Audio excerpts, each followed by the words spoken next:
Embrace the journey, cultivating a growth mindset for a fulfilling life. Is it not essential to stay true to who you are?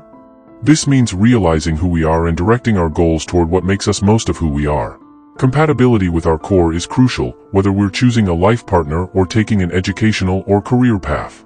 But the idea of not knowing oneself presents a big obstacle.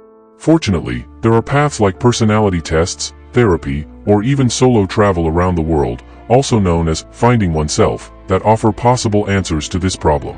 However, Michael Poot, a renowned Harvard professor of Chinese history and the author of the critically acclaimed book The Path, argues that this conventional wisdom is incredibly constrained and could even be dangerous in how it shapes our lives.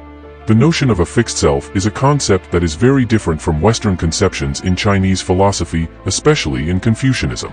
In this context, the self is seen as dynamic, ever-changing, and mostly shaped by behavior rather than innate qualities. This Eastern concept of the self is nurtured rather than found. One of the main tenets of Confucian philosophy is self-cultivation, which emphasizes the life-enhancing potential of ritual.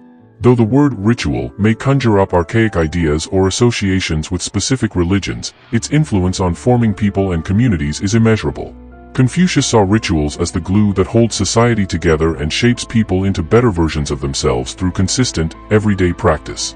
In the 6th century BC, the renowned Chinese philosopher and statesman Confucius established the foundation for Confucianism. His morality, order, and reverence-focused teachings are still relevant and have a profound impact on millions of people around the world, especially in contemporary China. Confucianism views humans as vessels of unrealized potential, capable of significant transformation through intentional effort and self-cultivation, in contrast to Taoism, which promotes alignment with natural flow. In contrast to dominant Western narratives that promote self-actualization, Poot argues that the Chinese view presents the self as fractal and malleable, more like a jumble than a solid object. This insight frees people from the limitations of unchangeable self-perceptions, opening the door to revolutionary transformation.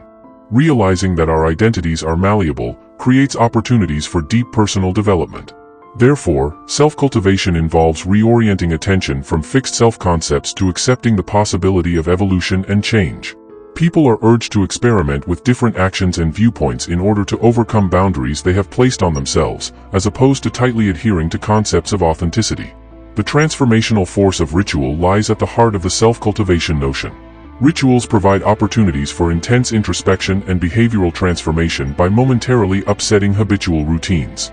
Personal rituals can initiate major personal change by disrupting ingrained patterns and promoting new, more positive behaviors, just as social rituals promote identity and cohesion. Individualistic, modern societies rely heavily on personal rituals for self-cultivation. People can progressively modify their identities and behaviors by purposefully participating in transformative rituals. This allows them to go beyond apparent constraints and embrace new opportunities for development and fulfillment. Essentially, self-cultivation enables people to take control of their own lives, escaping the rigidity of fixed identities, and embracing the flexibility of personal development. We can realize our greatest potential and create a more purposeful and genuine life via intentional practice and ritual. I am Ryan.